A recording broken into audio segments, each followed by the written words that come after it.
Shadowbinders is back in stock on shopclownfish.com. That's shopclownfish.com. And now on with the show.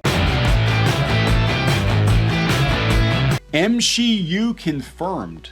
Oh, we already knew that. We already knew that. Now we've got more confirmation of it. Yeah, Tony Stark cut from Black Widow for the same reason that Doctor Strange was cut from WandaVision. Mm-hmm. That it would be a bad look to have an established male character make a cameo or save the day. He wasn't even going to save the day. He was just going to make a cameo, and they had to cut him because she doesn't need the boys. She don't need no man. This irritates me. We're going to talk about it. This is Neon. I am here with Geeky Sparkles. Hello. So there was a podcast interview with the writer of Black Widow, and he confirmed that, yeah, Tony Stark was in a draft of the script, and he got gone because she don't need no man. Mm-hmm. It's just like Doctor Strange. Even though it would have made absolute sense and would have made the most sense to have Doctor Strange show up, they cut him from WandaVision, and now they did the same with Tony Stark in Black Widow. And then Robert Downey Jr. proceeds to unfollow. Which I don't think. I honestly don't think that has anything to do with it. I don't think that was only on his Instagram anyway. Yeah. I don't think if you look into it, it turns out that there's more to it than that. Yeah. But I'm tired of this because this whole idea that you can't have an established male character be on a show because it'll take away from the female character is one, insulting as a woman. You don't think that a woman can hold her own movie or show against another character that's established unless they have to be taken out completely because that'll take away from her? I'm like, well, how misogynistic and how little you think of women. Yeah, right. So we're going to talk about that. Before we get into it any further, please subscribe for more pop culture news, views, and rants. Guys, we're over 206,000 subs. Thank you for the support. Yeah, saw this afternoon. And it doesn't surprise me at all because I was kind of like, why doesn't she have any contact with any Avengers at all? And, I thought, well, maybe it was budgetary reasons. But, this is 2021. Well, it's ridiculous they did this movie this long after. Yeah. So, they could have done this back when they did Winter Soldier. That would have made the most sense. But I guess I'm just tired of, instead of worrying about what characters we can put in something to make it most marketable and make it good and make it just, make sense. The decisions are to cut out any strong male leads that might take away from the female leads unless they're a misogynistic asshole or a dumbass. Yeah, we had both. We had the villain in Black Widow being a misogynistic asshole who controlled women through his pheromones. And then we had Red Guardian being relegated to dumbass when he actually was more heroic as dad early on in the movie. So I just don't understand. I call this the Ghostbusters 2016 treatment. I am really worried about Ghostbusters Afterlife. I gotta tell you. I am highly concerned because I have a feeling being current year that we're not going to be able to treat the original cast with kid gloves. They're all going to be a bunch of idiots, except for Egon, who's dead. I don't know about that, but we'll see. But in regards to this whole idea, we saw it with The Last Jedi, and we see it with this movie, we saw it with WandaVision, and we saw it with 2016 Ghostbusters, is this push that, if there's a strong female character, she has to, be better, smarter, stronger than the male characters. The Ghostbusters 2016 film, if you look at that movie, every guy in that movie is either an idiot or a douche. Yeah. And that's what they did again with this. And we saw the same thing happen with Last Jedi. They made the male characters idiots or douches. And that's what they did here. You have, Red Guardian, Alexi in the beginning is like hanging off a damn effing airplane and being total badass. And then now he's just like a bumbling moron who, is happy he fits in his suit. Yeah. And he's really hung up on Captain America, too. Right. They should have brought Captain America, and that would have been a funny cameo. They could have. That would have been a funny cameo. I was waiting for it. I think that made more sense than Tony Stark. Yeah, I was waiting for a Steve Rogers cameo. Like, oh my God, she just talked to Steve Rogers. I have the hots for him. Does my suit fit better than his suit? Yeah, take a look at my butt and tell me. Yeah. But this whole idea that you cannot have another character that's, if it was another female character, it was Captain Marvel or something, they hadn't had her introduced by then. I mean, if they had another female character that came in, that would have been okay. But you couldn't bring in, Tony Stark. So here we go. We'll talk about this, and we'll talk about how Tony Stark now, I've seen this a couple places, that now Tony Stark is being painted as a villain. He's the villain of the MCU. Oh, of course they're doing this. Yeah. He's the villain. So we'll talk about Black Widow first. But they talked to the writer Eric Pearson. The movie could have opened with a pseudo cameo from Tony Stark. He said, I do remember that one version of the script prior to me had written into it an end moment in Civil War with Tony and Natasha. Would have been like, hey, this takes place right after Civil War. Well, it clearly does. So initially there were discussions about everything, about all the different characters. The director explained the game's radar. What we decided was, and I think Kevin was really great, he said, she doesn't need the boys. We didn't want it to feel like she needs the support. We want her to stand alone, and she does. So she doesn't need support, but she gets support. That whole movie's about her family, quote unquote, family supporting her. Well, Alexei did jack shit. Mm-hmm. He really didn't do anything. Yeah, but I'm just saying, if she doesn't need support, why does she need the women to support her? She's got her sisters, all those sisters. But I'm just saying, she doesn't need support. She doesn't need. We don't want her to feel like she needs support. The whole movie is about her getting support. So yeah, the director came right out and said, yeah, she doesn't need the boys. She doesn't need anybody else. So basically, they were going to put Tony in there to remind people where it is in the timeline. I was even confused at the timeline because they really don't. They give you some clues, but it's like they're so desperate to make it the MCU. They didn't even put Tony Stark in for context because they were afraid that she looked like she needed the boys. Even if he was in it for like 2 minutes. You know what? I'm a girl, and I'm really sick and tired of this. I'm tired of this.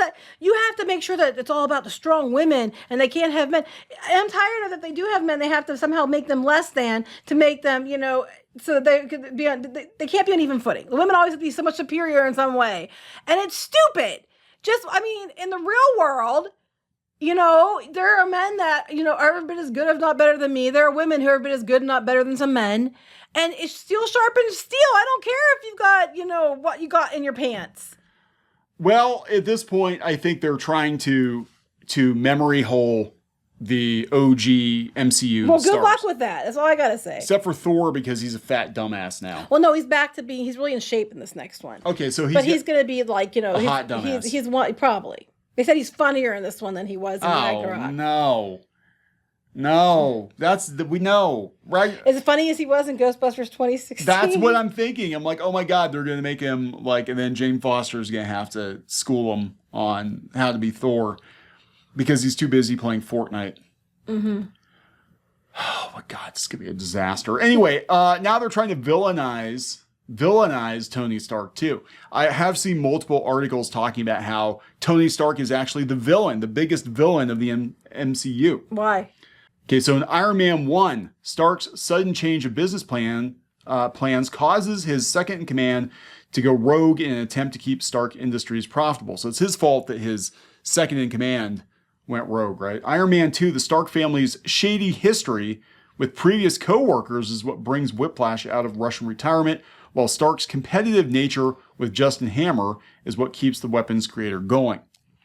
Iron Man 3, having essentially bullied and manipulated him to spend New Year's Eve alone, Stark is later reunited with Killian, who is now a much more self-assured and evil man. So basically, Tony makes people bad just by being alive. Mm-hmm.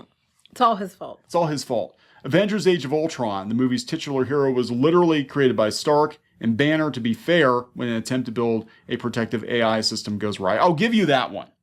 I will give you that one. Although it should have been Ant-Man, not Tony Stark. Civil War, the fallout of Ultron resulted in the destruction of Sokovia, which killed the family of Baron Zemo, who then made his life's mission to destroy the Avengers from within. So it's all Tony's fault because of Ultron. Spider-Man Homecoming, Stark privately contracts a crew to clean up following the attack on Manhattan in Avengers Assemble, which puts a group of men out of work, causing one of them to start his own illegal gang and become the Vulture. How? How is this all Tony's fault? He makes business decisions. And that doesn't even mean, because it's his company doesn't always mean it's his decision. Right. I thought that was a government thing. Yeah. Spider-Man Far From Home, we discover a long history of Stark's subordinates being brushed to one side in the wake of his larger-than-life personality. So they all begin to work together under Mysterio. So basically, Tony Stark is a businessman doing businessman things. Oh, because businessmen are bad. Capitalism's bad. So if any rogue Amazon employees go on, a spree of some kind or something, it's all Bezos' fault. Well, I thought he was leaving or he's out. He is, so it's not. But his... if this happened like a few months ago, it was all his fault. Like if people go crazy and that work at any place, it's obviously the person in charge of the company's fault. Obviously, he's responsible for every damn thing. Even though he's spending more time, I think, driving around in sports cars and flirting with women and blowing up bad guys. Mm-hmm. Notice how we're not mentioning any of the good things that Tony Stark did. Right. Well, that defeats the narrative. Like saving half of the effing universe. Yeah, even if he did a bad thing, I think that redemption happened. Right. And that was the point of the first movie, especially was, yeah, his business was kind of shady. Yeah, he was self-absorbed, but he became a better person. Well, hey, I can do this with Black Widow. The entire prison got stuck under an avalanche because they were trying to save Alexei for their own purposes to find the Red Room. And they buried an entire prison. And not everybody in that prison was bad. There were people that worked there that, they didn't do anything bad. Oh, wait, is that what... Well, no, I was going to say Taskmaster. She created Taskmaster. She created Taskmaster. We could do an article about Natasha being the same way. We could probably do every Avenger and be like, they're the ultimate villain because here's why every movie they had a reason people hated them. Rocket Raccoon. Everybody hates Rocket Raccoon. Is the worst. I mean, honestly, yes. He's probably the biggest villain of all of them. I love Rocket. He's the best. Howard the Duck is the worst. Yeah, Howard the Duck is the worst. I think we're going to see... the movie. Yeah, he needs a better movie. That was so bad. He needs a better movie. I really do think we're going to see a lot of the OG MCU stars get demonized from here on out. And it's not going to work. And people are going to be pissed. They're not going to watch your shit. And then you're going to tell everybody they're because they're racist, misogynist, istophobic. Oh, yeah. Whatever. Yep. Shang-Chi's going to do shit. Eternals I think is going to do even worse. Oh, Eternals than Shang-Chi. is going to be a bomb. I don't know. Because China's already doesn't like it. They hate it from the preview. Eternals, they might not have a strong opinion. So if China's playing into it, then maybe they'll do better because of China. But China hates Shang-Chi. And I don't think Shang-Chi's going to do well. I don't think Eternals are going to do well. I don't think... Spider-Man will do good. Spider-Man will. Yeah. I don't think... I'm trying to think what else is coming out that people aren't going to care. They're not going to care about Ms. Marvel. Doctor Strange will probably Doctor Strange will do well. That's the one that our son actually wants to see. He loves Doctor Strange. She-Hulk might because they're bringing Hulk back. Yeah, but I thought they were making him it's another case of where dumbass. Yes. Yeah. Probably. Probably. I just don't foresee Hawkeye again. He's he's bad now from this. They're tying that into the Disney Plus show. Yeah, well, because now what's Alexi going to be in, or somebody going to be in? No, it's going to be her sister. Sister's going after him to kill Hawkeye because she killed Hawkeye, and that's why there's a new Hawkeye. Probably. And it's like, Natasha saved him on purpose because he was her friend. Yeah, probably. I'm like, I can't even with this. Just kill off the entire... Can we just tell a good story because it's a good story and it doesn't matter, who's the strongest man or woman in the room? Is it a good story or not? That's all I effing care about. I'm tired of gender and identity politics in every damn movie. It's too easy. We're going to wrap this up? Yes. All right. Please subscribe for more pop culture news, views, and rants, guys. We'll talk later. Bye.